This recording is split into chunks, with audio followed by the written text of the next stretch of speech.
तो इस वक्त की बड़ी खबर है, आपको फिर बता दें, भारत और चीन के बीच एक बार फिर तनातनी की शुरुआत हुई है। गलवान के बाद ये दूसरी घटना है जब भारत और चीन के सैनिक आमने सामने आए। 9 दिसंबर यानी करीब 72 घंटे पहले अरुणाचल प्रदेश के तवांग सेक्टर में चीनी सैनिकों ने पत्थर चलाए। भारतीय सैनिकों ने इसका करारा जवाब दिया और इस काउंटर अटैक में चीनी सैनिकों को वहां से भागना पड़ा। इस दौरान दोनों देशों के सैनिक जख्मी हुए हैं, यह खबर मिल रही है। भारतीय सेना के एक्शन के बाद चीनी सैनिक वापस भागे।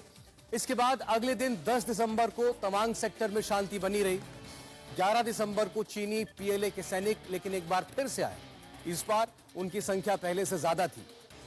11 दिसंबर को भारतीय सेना को ज्यादा बल प्रयोग करना पड़ा। यहां किसी हथियार का इस्तेमाल नहीं हुआ है, यह आपको हम बता दें, लेकिन चीनी सैनिकों को धक्के मारकर उनके इलाके में भारतीय जवानों ने जरूर भगा दिया।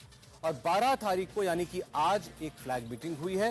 फिलहाल तवांग सेक्टर में तनाव है, लेकिन झड़प इस वक्त वहां पर नहीं हो रही है, लेकिन दोनों के बीच तनातनी, दोनों तरफ के मौजूद सैनिकों के बीच तनातनी जरूर बनी हुई है।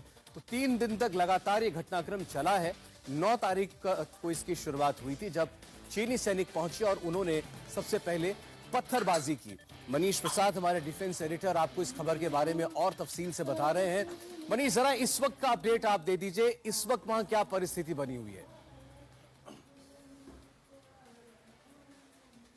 सौरभ, अभी की सिचुएशन इस समय दोनों आमने सामने है, क्योंकि चाइनीज पीएलए का जो ये डोमिनेंस है, खासतौर पे इस एरिया पे 2006 से लेकर अभी तक वो लगातार इस बात की कोशिश करते आए हैं ताकि इस एरिया को डोमिनेट कर सके और इसका सीधा प्रेशर भारतीय सेना पर आ सके।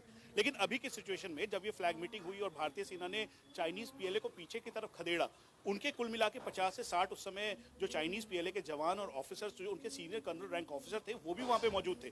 इसीलिए भारतीय सेना ने पूरी तरीके से मुस्तैदी के साथ उन्हें खदेड़ा और दोनों तौर पर, यानी एक मिलिट्री टू मिलिट्री आमने सामने की इस बात पे, और फ्लैग मार्च मीटिंग के दौरान भी इनको ये बात कहा कि ये पूरी तरीके से एग्रीमेंट का उल्लंघन है और वो पीछे जाए।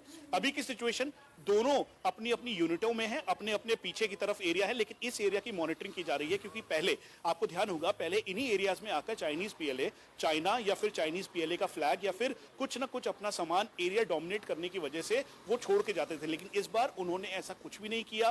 भारतीय सेना के सीनियर ऑफिसर्स ने कहा कि हम इस बात को मॉनिटर कर रहे थे कि चाइनीज पीएलए इस एरिया पे कहीं से दोबारा से अपना प्रीएम्प्टिव एक्शन के तौर पर अपना डोमिनेंस ना दिखाए, इसीलिए हम इसको मॉनिटर करते आए। अभी भी इस एरिया को, इसी एरिया को नहीं बल्कि यांगसे के पूरे adjoining line of actual control को और तवांग के पूरी जुड़ी हुई लाइन ऑफ एक्चुअल कंट्रोल की सीमाओं को देख रहे हैं। सौरभ, डेमोग्राफिकली इस बात को बताना जरूरी है कि एक बिल्कुल मतलब जो माउंटेन है, यहाँ पर माउंटेन के साथ साथ रिवराइन एरिया है, यानी नदी नाला भी मौजूद है, यांगसे रिवर है जिसका आउटफ्लो यहाँ पे आता है। उसके अलावा ये पहाड़ी एरिया है, तो इसीलिए जो पहाड़ की चोटियां हैं जहाँ से इजीली डोमिनेट किया जा सकता है। इस समय तापमान काफी कम है, ठंड वहाँ पे बहुत